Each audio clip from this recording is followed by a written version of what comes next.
Hey everybody, welcome to Boxing Hangouts. I'm Dan Parks, I'm the producer of the show, and I am really, really honored to introduce our Hall of Fame announcer, sportscaster, Al Bernstein, who has just made it back from coming after the San Antonio fight there for Broner and Maidana. And we also have the two-time heavyweight champion of the world, Chris Byrd, joining us. So thank you all for coming. I know that some of you had to wait a little bit to get here, but it was a great night of fights, and I'm happy to have all of you here tonight. All right. Well, thanks, Dan. We're delighted to have Chris here, obviously, and this was quite an evening of boxing. Much happened during the course of this evening, and Chris and I are going to do a little analysis, and we're going to take all of your questions as well, or as many as we can. And first of all, Chris, thanks. Welcome to the Hangout. Glad you could join us. Thanks for having me. Appreciate it. Tonight was an extraordinary night on many levels. Let's talk first about the main event, obviously, in which Adrien Broner defended his welterweight crown against Marco Maidana, and from the get-go, Broner had issues and ended up losing a unanimous decision to Marco Maidana. Yeah. Early in the fight, Maidana was able to use his power very effectively against Adrien Broner, knocked him down early, then knocked him down late, but was deducted a point because of a headbutt, which many of the fans obviously saw. What was your impression of the start of Marco Maidana against Broner?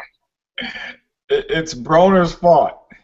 Coming into a fight, not respecting a puncher. Yeah. You know, Broner have a good skill set, can beat guys at 130, 135. Now you go into the big leagues at welterweight against a puncher. Mindset coming in. Okay, come out, relax. Boom, first big punch. Now he in shock. Yeah. And now that's the rest of the fight, in shock, trying to recover from the first big punches. Very good point. You know, not coming in mentally ready. Right. Very good point. And you understand this better than anybody because you were a small heavyweight who had to face all these big heavyweights. And had you allowed that to happen to you in most of your important fights, you would have been lost. And you're right. So the interesting thing is that Marco Maidana comes in, fights a rough and tumble fight. Truthfully, didn't probably fight as technically sound a fight as he's fought in the last couple under the tutelage of Robert Garcia, but his power was the difference. And you hit on the weight class. Adrien Broner hasn't really brought the power up to 147, don't you think? He's never going to bring the power there. He moved from 130 to 35, fought, twice at 35, and then jumped to 47. You're not going to bring that kind of power. It's a man fighting a boy. It's a whole different level. And like I was saying in my video I do after the fight, if you never fought before, you kind of don't understand it as far as the weight difference, how that goes. 3 to 5 pounds make a huge difference. He's moving up 12 pounds from 35. And they both can weigh in the same, but he's not a natural welterweight. So it's a whole shock system. So where do we go? You know, after he beat Paulie, really, where do you go? I thought you'd go back down to 35 and be like, okay, I'm going to give it up. Or maybe 40. No, you notice he jumped over 40 for a reason. Look at all the guys at 40. Who are you going to match up with at the highest level? Right, because Paulie, well, he's a good boxer, not a big puncher, obviously. Yeah, think about it. If he going to fight Batiste, I don't think so. Wow. Garcia, well, I said afterwards. Yeah, I said afterwards that, you know, Broner or Maidana is a very good fighter. He is he's not the best of the 147 pounders. He's a very good fighter. Yeah. He's been buzzed in most of his fights, but he's good, but he's slightly flawed. Yeah. Had this been Keith Thurman tonight against Adrien Broner, I think Broner would have been knocked out by the 4th or 5th round based upon the way he fought. He don't throw enough punches. Precisely. Yeah, I said that at the end of the broadcast, and you know, Maidana, you know, outpunched him almost well over 2-1, and I think that's a big issue for Broner. Unless he addresses that, you know, he's going to have a big problem because he's probably not going to knock people out at this weight. Yeah, because you look at Maidana, he's a big puncher, but like you said, he outworked Broner, even not with the big punches, not only with the big punches, but outworked him anyway. He was winning rounds. So what did you think? What did you think of his body work, Maidana? I mean, it was great because he's working body head, knowing that he's moving the waist and trying to get away from punches, work body up instead of up down. And that's how you break guys down, especially when you're a power puncher. And that body work sure did set up that left hand for him. Yeah, Paul Malnaghi made a great point during the broadcast that he was using the left jab to the body to help get that left hook to the head in, and feinting a lot. Maidana, I said he wasn't as nuanced a performance, but there were portions of it that were some of the feints and whatever. So that was an extraordinary fight for sure, and we're going to talk a little bit more and talk with the fans about how we spin forward with Broner and also Maidana. Quick mention with you of the co-main event, or the fight just underneath it, in which Keith Thurman fought Jesus Soto Karass in a very exciting fight as well, one that that was almost as good. And my opinion of Keith Thurman going in was that he was a welterweight with a huge upside, and I still retain that. Some defensive issues, but offensively, he's a monster. Oh yeah, and he's only going to get better. He's 25 years old. Yeah. Can punch. But a few fights back, he showed me a lot when he went 12 rounds. Exactly. And I love that stuff. And he's moving. Yes. He's moving. And a lot of times I see a guy moving, I'm like, you wasted energy. But he's 25 years old, so he's getting away with it. He's not getting tired and picking shots while he's moving. So he's a hard matchup because he can punch. And he's one you got to watch out for. Yeah, he became, in the Chavez fight, it seems like he became a boxer-puncher. Yeah. You know, he was a puncher before, but then he became a boxer-puncher and expanded his skill set. Yeah, and he had to in that fight because he's fighting another huge puncher. So one of them got to give. So he's showing that side where he can box, he can move, he can land shots. And Jesus Soto Karass, you can't have too much respect for him. You can't have enough respect, I should say, because you know, he's a warrior, and he's fought. I mentioned during the broadcast that, you know, from Maidana to Selçuk Aydin to Berto, and now to Thurman. Those are 4 very tough fights. Oh yeah. He won 2 of the 4, and I'll tell you, it was pretty extraordinary. I hope, though, I didn't. It was sad to see him take that punishment at the end of the fight. That was for sure. But still, a good warrior. Yeah, he's a guy. You know, in box, certain guys hate fighting a guy like that. Yes. You look at him, he don't look overly impressive. Right. But at the same time, you hit him, you beat him easy for 6, 7, 8, 9 rounds, and he's still there and land that one shot and can knock you out or wear you out at the end of the fight. So I give him a lot of credit. He can hang in there, take punishment, and dish it back, but he hangs in there for a long time. And credit to Thurman, too, for getting him out of there. I mean, that was amazing. Yes. Late in the fight also. Yeah, pretty extraordinary. And, of course, Thurman had been buzzed in round 1 by the same situation as Broner, except Thurman had the ability to get through it. Yeah, it was the same thing. You come out this cocky attitude, you watch somebody on video, he's not that good. He don't hit that hard, and then boom, surprise you. And he recovered. And he recovered. But he had the wherewithal. Yeah, he had the wherewithal to get through it. I'll mention one other thing, and then Dan will get to some of the questions. Of course, Leo Santa Cruz also winning against Cesar Seda. He's so much fun to watch. Yeah, and Beybuth Shumenov. Yeah, it was a war. And Beybuth Shumenov, after an 18-month layoff, comes back to beat Tomas Kovac. Now, I'm not saying you know, he's beat one of the best light heavyweights in the world, but it still was an extraordinary experience or extraordinary performance by him to come back after that kind of layoff, Chris. Yeah, because of ring rust, I'm telling you, the guys, you know, not being as you can be sharp in the gym, but you get in a fight, everything's off. And he's sharp as 18 months off, but he's been around the game. He know enough. He know where he is and know who he's fighting. Okay, let's go, Dan, now to some of the questions that we have from some of the folks. Do we have some questions from them that? Absolutely. We've got quite a few, and a lot of them are in the same vein about what is next. And one of the questions, though, comes from Daryl on our YouTube channel, and he's asking, do you think, for both of you, do you think that Broner is going to bounce back like Sugar Ray Leonard after Duran won, or never be heard of again like Prince Nassim Hamed? Yeah, I referenced Nassim Hamed on the broadcast because there's danger of that. I'm not saying that's going to happen, but I think that is a possibility in this instance, and I'll let Chris deal with this as well because I would never want to be disrespectful to a boxer. And Brian Kenny indicated that there's a chance that Broner, in leaving the ring, did so because of how he was feeling physically, and that is possible. But that kind of demonstrated, I hate to say, that maybe Broner wasn't able to deal with the situation. What do you think about that, Chris? Well, it's always two different ways to think about for a boxer. One, you so built up on yourself and believe in yourself so much, like you're invincible. Right. You can't come back from it mentally, and it's a mental battle.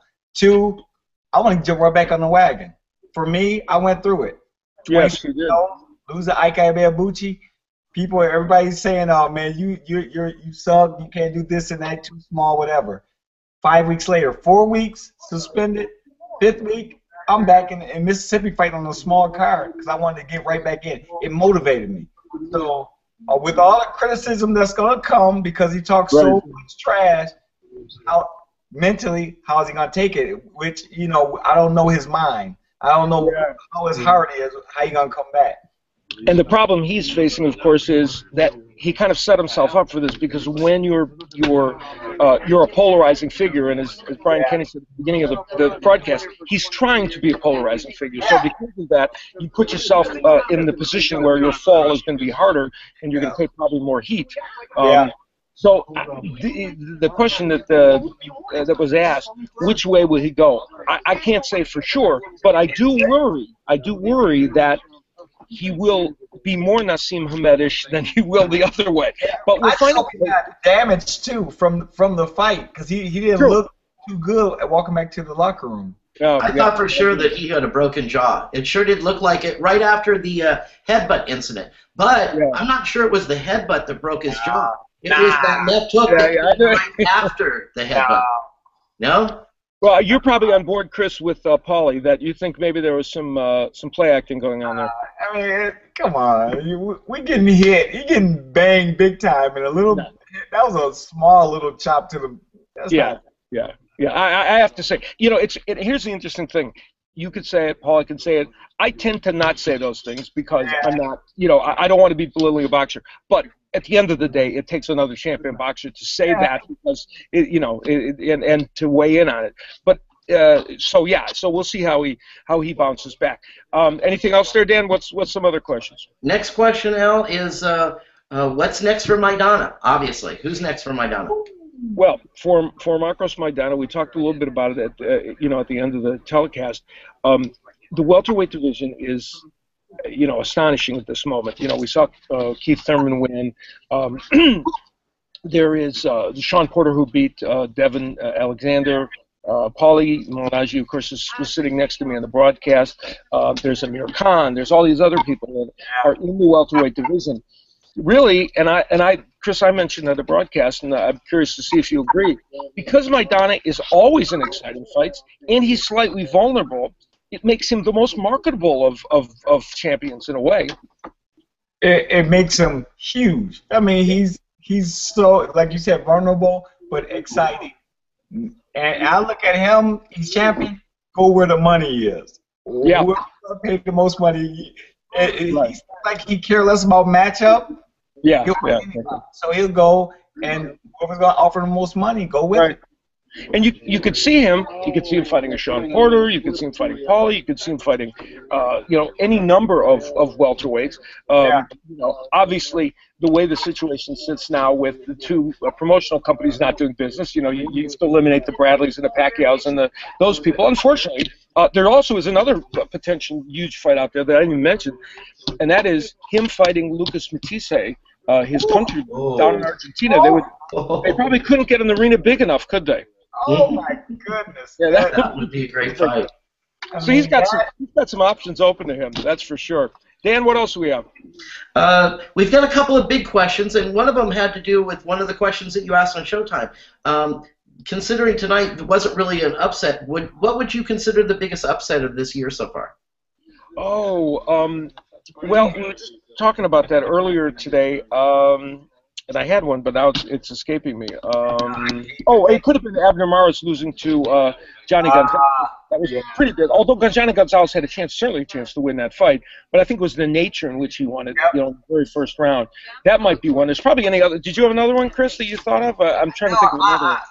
My mind, I'm going with boxer mind now. I'm forgetting, going blank. And when you just brought that up, I was like, wow. Yeah, that one jumps to the front of the line with me.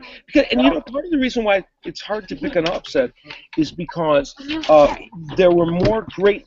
Most of the matchups this year in boxing were ones that you didn't know automatically who was going to win. That's the great thing about the sport this year. Yeah, it's been a great year of boxing. Oh, probably the best in 25 years. So that would be my pick, probably, Dan. Okay, the next question was, who do you have as a fighter of the year?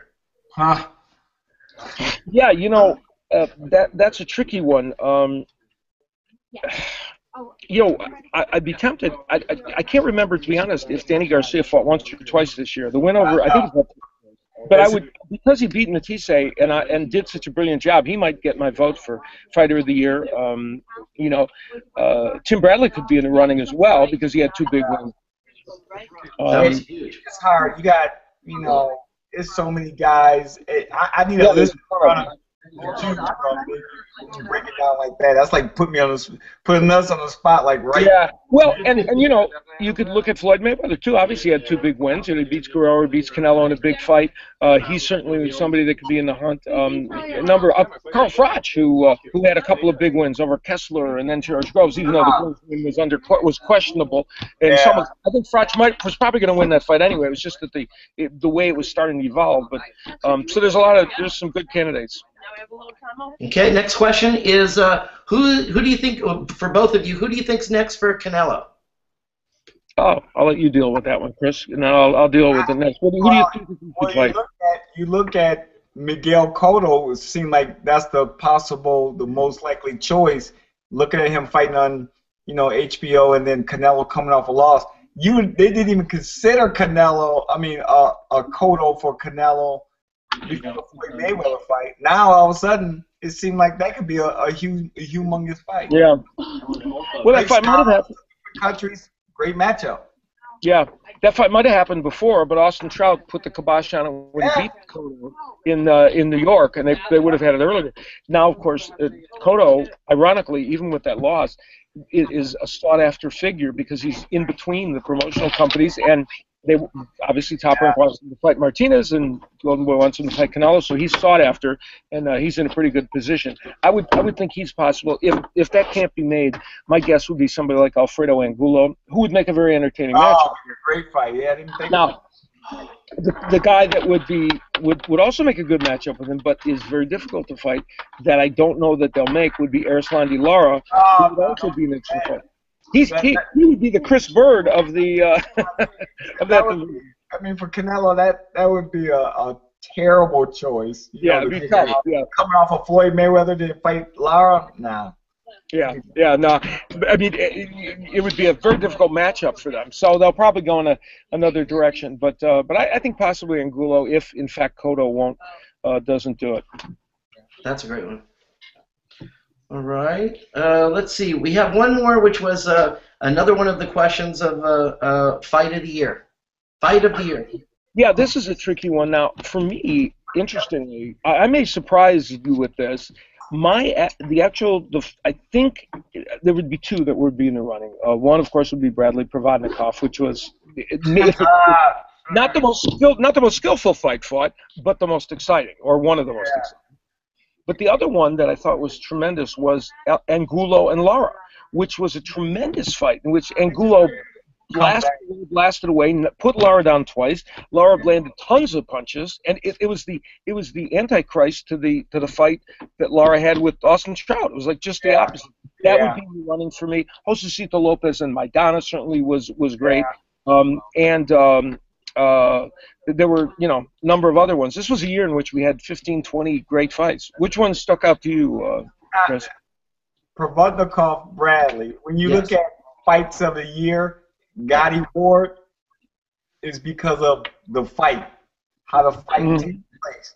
And that fight put Provodnikov on the map so much. Yeah. Now I call him the new action hero of boxing. He comes in It's true. all action every time he bring it. Yep. So that's the fight right there. Yeah, you're probably right. And of course, when you put that together, then with his fight with Alvarado, he had himself quite a year, because that was an exciting fight that he ended up controlling. So that was pretty extraordinary. So I think those would be the ones I might suggest. Excellent. Okay, next question. James Williamson wants to know, well, he says, Broner fell apart exactly how I imagined Mayweather, although not as easily, would unfold under the same pressure and left from hard angles. Do you think Floyd can avoid a Maidana clash now? Well, I don't. Listen, we got to be real here. Adrien Broner is not Floyd Mayweather. He was never Floyd Mayweather. He was never going to be Floyd Mayweather. And Paulie Malignaggi made that point. I think Paulie wasn't making it just because he lost this close decision to Broner and he was trying to be chippy. It's just a fact. He is nowhere near the skill level of Mayweather. And so Maidana would have a very difficult time with Floyd Mayweather. I mean, he just isn't so. It's not to suggest that Maidana couldn't be an opponent for Mayweather. Of course he could, but he would not. I don't think that's a situation where Mayweather would fear him or think, that it's a huge problem. We have to understand, and Chris, I'll let you in this in a second, that there's two levels here. There's Floyd Mayweather, then there's everybody else in the welterweight division. The only place that Floyd Mayweather, in my opinion, right now is in danger is if he moves up to 154, like Chris was saying, somebody like Lara, or who would be just poison in terms of the matchup. But against any of the welterweights at this juncture, in fact, what I said this last week on a bunch of radio shows was that the one guy I would like to see Floyd in with in about a year is Keith Thurman. And I think Thurman told us at the fighter meeting that we did the other day, I may, if I could fight Floyd Mayweather, he's the standard bearer, he's how we measure greatness in the sport. So he was very respectful. He said, but I guarantee you I will give Floyd Mayweather the most exciting fight that fans have seen him have. And I think that's an accurate statement. And I thought, based upon what we saw tonight here, if you give him, as you pointed out, Chris, he's still learning. If you give Thurman a little time, he may be someone who could give Floyd Mayweather a good fight. Yeah, you look at Floyd, he'll be 37 or 38 by the time, Keith Thurman is there. Yeah, that's the point. At least, although he never ages, right? Yeah, but still, you got this young, fresh kid. What is he, 25 years old? 25, yeah. He's not even in his prime yet. It would be almost like Ali, Larry Holmes. I mean, in a way, yeah. He's not gonna mess with those guys. I mean, what? No. He don't need a Keith Thurman. No. Yeah, but he may have to at some point because you have to. You're going to have to make those pay-per-view sales, and the problem is he's running out of opponents. But yeah, I agree with you. But he's the one guy that I think. But Maidana is not in that category at this moment. He's a good fighter, but remember he just came up from 140 3 or 4 fights ago. So but it'd be a good fight for Floyd to take because he got a whole country in Argentina. Yeah, exactly, that's right. Yeah, it's so huge. Somebody like that over Keith Thurman, where it's a major risk. Yeah. Exactly. Dan, what else we got? Another question. Lance Artonowitz wants to know, guys, why are people talking Mayweather and Khan and Pacquiao Bradley too and no Danny Garcia? Well, Dan, that's a good question. I think here's part of the thing. I think, and I don't know, I'm not part of the decision making on any of those things, so I'm just giving an outside opinion. But I think, as I understand it, Garcia is looking to defend his title one more time. And I think also, Chris, you hit it on the head. Somebody in Garcia's situation, I think, wants to see if he can wait it out a little bit and maybe get the Floyd Mayweather that 8 months down the road or a year down the road, maybe he's slightly flawed and that would help him a little bit. And I think the reason that Khan is considered is because he's a marketable name. And I think that at the end of the day, that's probably the major factor. And they feel like they can sell the fact that because nobody else has been able to beat Mayweather with anything else, so maybe boxing skills, which clearly Khan has, could give Mayweather some trouble. I don't know. But you may want to weigh in on that one. Well, I look at Floyd Mayweather, the businessman. You tap it. You tap it into England. Yeah, exactly. So with that, it's huge. I mean, you're a businessman at this point. You got the skill. Really, why take the major risk with all these young guys that can really fight when you know you're older and you're not really Floyd really not a welterweight. He's got this. His skill set is so high above everybody else. He can fight at those weight classes. They talk about him fight Triple G. Come on, I mean, Floyd not that. He's not that crazy. He ain't going up that much. That's too much. So he's just a businessman making the right decisions. Yeah, and I think there's going to have to be a risk factor. But of course, he did do that with Canelo in a sense, a young lion. But he was smart. He wanted Canelo before Canelo got to his prime, and that's really what happened. So that was a smart decision. After he saw Canelo against Trout, he said, "Okay, I can deal with this, right?" Yeah, that's probably it. I think that's a big part of it. And the thing about Floyd too is even in his middle 30s, as Chris said.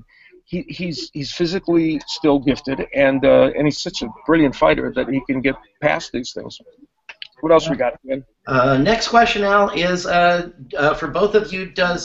Here's a question: does Amir Khan have any chance at all against Floyd Mayweather? Well, I'll let Chris go first on that one, and I'll take that one second. I think Amir Khan, in my opinion, he's long enough. Everybody talk about his speed. Sometimes his speed will go against him. I think if he slow the fight down, make Floyd Mayweather start thinking, make him commit, make the fight boring. Hey, right, exactly. If you want a chance to beat him, slow it down, make it boring. If you're fighting in England, they're gonna love you regardless. Slow it down, make him think, try to counterpunch him, match him punch for punch. Right. Just make it. It's gonna be a boring fight. But if you start committing and him throwing, no chance at all.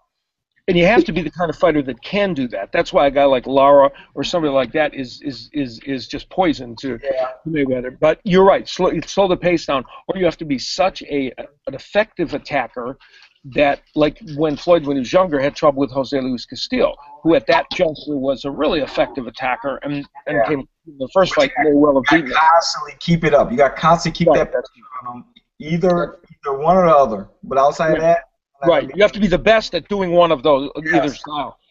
Yeah, that's for sure. Hey, I don't know, Amir Khan, and of course, if he does fight him, I'll be broadcasting it. So I try not to make predictions of fights I'm going to broadcast. But I think it's going to be an uphill struggle for him. But I think he'll want to do what Chris just said. He'll want to try and slow the pace of the fight down and be as precise and careful as he can. And the one thing that he will think probably, and maybe it's true, or people will think, is because he has hand speed and because he is a very technical boxer, maybe that will help him when he slows the pace down. I don't know if it will, but that may be what they'll hang their hat on. When a guy is slick like Floyd, he wants you to throw punches. He wants you to throw all the combinations so he can shut down mentally. Now you don't want to throw after 4 or 5 rounds like Canelo Alvarez. You're not going to throw a punch. So he froze him. Yep. Absolutely. All right, Dan, what else we got? Okay, a couple of comments here. Here's one. Norm wants to know, why do you guys think that Broner can't let his hands go enough? He didn't throw a lot of punches in the Malignaggi fight, and when he does, he looks like as good as anybody. Yeah, that's a very good question. Paulie made the point that when he's fighting the C-level fighters and the B- level fighters, he does let his hands go. But when he's fighting the better fighters, and he's only fought 3 really good fighters, he fought Ponce de Leon, Daniel Ponce de Leon, who's coming up in weight, much smaller than him, and Paulie, and now Maidana, he gets frozen. He doesn't throw punches. He doesn't, he won't throw those combinations because, there's concern about what he's facing. It's interesting, and Chris and I already talked about it, and I mentioned it on the broadcast. If you're going to be outpunched by 2 or 3 to 1 in every single fight, even though he's a very accurate puncher, you're going to lose unless you knock the other guy out or knock him down several times. And because Broner's now at a weight class where he's not necessarily a big puncher, that's a difficult thing. And the person that asked that question is correct. When he does throw those combinations, they're very good, and some of it may be conditioning as well. I don't know, but for whatever reason, Chris, he just can't seem to do that. Or he's trying to fight like Floyd, 1 or 2 punches at a time. He don't got the defense for it. 1. He doesn't. No. 2, you rarely see guys put 4, 5, 6 punches together. Combination punching is kind of a lost art in boxing. He's trying to fight this 1, 2 shot at a time. Now he's behind. Now people starting to bring it up because he lose. Nobody never brought it up when he was winning, so it's habit. Yeah, that's exactly. One thing I hate in boxing is seeing guys on mitts. You see guys on mitts and they throw combinations. In the fight, never throw combination. That's like the mitts is for that. That's what you're supposed to do. But now it's the show. It's a show for people. You know, it look good on the mitts. One thing about mitts, they don't hit back. Yeah, precisely. Yeah, that's exactly right. By the way, I want to mention to everybody that thank you for joining us on the Hangout, and we're going to be continuing also on this heading into next year, and we're going to probably do a Hangout in the next week or so. Dan and I will be letting you know, in which we'll look back at the year and talk about some other things as well, especially some of the people that we lost this year, the great champions and other boxing folks. So know that if you're on board here with the Hangout, we're going to do a lot more of these. Dan, what else we got? Next question, Al. Do you think that, this is from Jesse L., wants to know, do you think Maidana's win will send him to the top of the Mayweather sweepstakes? I'm going to say no at this juncture. I think my guess is that it's more likely to be Amir Khan at this juncture. However, but given the fact that so many people believed Adrien Broner was in fact the heir apparent, and that maybe Maidana beating him would get him to that point. I'd be a little surprised at that, but it's not out of the question. But I do think what did happen for Marcos Maidana is, and he's been in big fights all the way through now because he's exciting, as we said, and he's interesting. He will command good money fights for sure, to continue to command them, and but whether it will put him in the Mayweather sweepstakes, that's another question. What else, Dan? Next question: when will the heavier weights get competitive? Are there any good unknown boxers out there to be found? Now, this I'm going to talk to Mr. Byrd about because, of course, he was heavyweight champion twice, and one of the last Americans to be, to be effective in the heavyweight division. It's a real conundrum, isn't it, Chris? Because the heavyweight division, especially in America, has not produced as many that many top fighters in recent years. Everybody, theorizes that most of the good heavyweights are now either tight ends or power forwards somewhere, and not going into boxing. I don't know if the explanation is that simplistic, but are there any heavyweights that you know of on the I mean, there's Deontay Wilder from America, who is a big puncher, but one, do you see any? And number two, why do you think there aren't too many? Big guys are lazy. You got to you don't have to make a weight, right? Hey, boxing is a hard sport, but the training is hard also. You see little guys, they get out there and run, they active. Big guys, I was a little guy, trying to be a big guy. Exactly, yeah. I had little guy mentality, so I worked hard. But last of the big guys, like a Riddick Bowe, he didn't like to work out. Riddick, okay, he just was talented. These big guys don't like to work. And you see a guy like Deontay Wilder, he's really he was 201 in amateur, tall and lanky. Right. He can punch, and he has height. And when you fight his height, he's 6'7". He's a hard matchup. So he can get away with it, in this era of weak heavyweights. So, that's why that name constantly pump out. Of course, he got 30 knockouts in 30 fights, but he obviously hasn't fought great opposition, and we have no idea whether he can take a punch. Yeah, so it's some guys out there, though, that'll pop up in America, like Andy Ruiz. I like that kid. He beat a good friend of mine, Joe Hanks, in the last fight. Andy, that's right, yeah. He may not look good, to look at. Very active, can punch, very hungry guy. I mean, and straightforward guy. So, it'll come back. The heavyweight division, it always, you go in a low state, but there's some guys out there that's going to pop up. Somebody emerges. And the heavyweight division in general, has less depth than other divisions, but we usually have 4 or 5 people at the top that we like, so we take note of it. Especially for America. In America, right. And remember, most of the heavyweights now who are ranked are from Europe or elsewhere. So we'll see. Okay, Dan, we'll take a few more of these. What else you got for us? Excellent. Next question. How does Al feel about, and this is from Rob Jenkins, how does Al feel about Cotto Mayweather fight for May 2014? Well, I'm one of those people that I wouldn't mind seeing Cotto and Mayweather fight again. Cotto fought probably the best fight of anyone against Mayweather in the last couple of years. I don't know if he could duplicate that, and of course I'm going to say maybe Cotto won 4 rounds in that fight. You could make the case maybe he won 5, but of course there was a judge that thought Canelo won 6, as we recall. But that wasn't too accurate. But I think I don't think Cotto's an inappropriate opponent, but I very much doubt that that's going to happen. He had his opportunity, and it was a good fight, but I'm sure that won't be repeated. Chris, what do you think? You want to weigh in on that one, Chris? Oh, I got the question for Al. Yeah, you go ahead anyway. I think the same thing. Floyd is not doing rematches. It's not. There's no more rematches or trilogies with Floyd. Yeah, no. You had your shot. It was a good shot. The only way there'll be a rematch is if he loses, and there's the rematch clause, of course. Yeah, of course. Yeah, okay. That's the only. Somehow that happens. He's not going to revisit, old things. He's always going forward, picking his guy. He's at that level, so I don't think it's going to happen. All right, let's take a couple of more, Dan, and then we'll call it a night.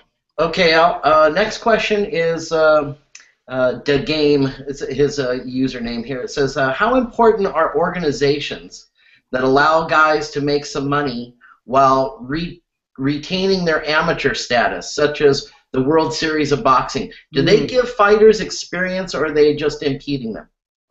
Well, that's a good question. People have different opinions on, like, the World Series of Boxing, which Lomachenko, who signed, of course, with Top Rank, participated in that. And so technically those weren't professional fights, but in a way they were. That's kind of gray area in between amateur and professional. And there hasn't been enough of that, I don't think, at this point for us to know whether it's making a big impact, I think, on the sport or not. It didn't quite, they had, different towns had their franchises, and for some of the fighters, it was a chance to kind of move ahead a little bit. And if I'm not mistaken, the fighters were able to retain their amateur standing after that, which I thought was kind of odd, since they were fighting in the pro style. And I don't know for sure, but I think there may have been some money that exchanged hands. But then again, we let the basketball players from the NBA and the hockey players from the NHL play in the Olympics, so I suppose that's all right, But I don't know if it's going to have a major impact on the sport. No, it's not. But it should be separate. I mean, I agree with you. Yeah. Amateur is amateur. If you're getting paid, you're pro. It's pro. That's all. Yeah, I agree. That's how it should be. Let's keep it separate. I don't think it's gonna make a major impact. They come up with, I think, another league that, like the IFBA having their professional pro-am system, just pro. When you turn pro, let it be pro, and then amateur stay amateur. It's pretty clear demarcation, so it's not that tricky. Yeah. Let's do one more, Dan. What do we got? Actually, that was our last one, Al. Oh, there you go. You wrapped it up perfectly. You handled it. Great. There you go. Chris, let me ask you, before we let you go, I know you're doing great podcasts, and you're involved in talking about boxing and all the rest. What else can you tell the fans about what you've been up to in recent time? Well, I do motivational speaking. I travel around the country, speaking motivational in churches and corporate, and I'm training boxers now, which is really about to take off. Trying to make a hotbed here in San Diego. Great weather for training. Yes, that's for sure. My goal is, I've been at the highest level, at amateur and professional. I want to see other guys get there or get back there, and give them a skill set that's unmatched. So that's my passion. I personal train a lot of pro baseball players also, so that's a lot of fun. Oh, very good. Well, nobody's going to be able to give boxers a better understanding of the skill sets necessary than you. You were one of the best technical fighters that there was, and you had to be because you were competing with these monsters who were bigger than you, or more. And you know, you were one of those people that weren't. You realized that you had to be in the heavyweight division to make money. Unfortunately, the cruiserweight division, which you could have been cruiserweight champion for, I think, till you were about 56, had you fought in that division. But the problem is, it's a shame it's not lucrative because, by the way, it's my favorite division in boxing. It's the most athletic. You know, as far more athletic than the heavyweight division. Much more, and unfortunately, and every cruiserweight fight is great, isn't it? Almost everyone. Yeah, I mean, they're great fights, but just they don't credit. They don't. It's never taken off. Even Evander Holyfield couldn't make the cruiserweight division. He gave it a little bit of notoriety, but couldn't really do it. So, well, anyway, Chris, thanks so much for joining us on the Hangout. Appreciate it very, very much. Chris Byrd, two-time world champion, and Dan, we'll be announcing soon. I know to everybody when the next Hangout's going to be. And thanks to you for setting all this up. And I hope everybody had fun watching. My pleasure, Alan. Thank you so much.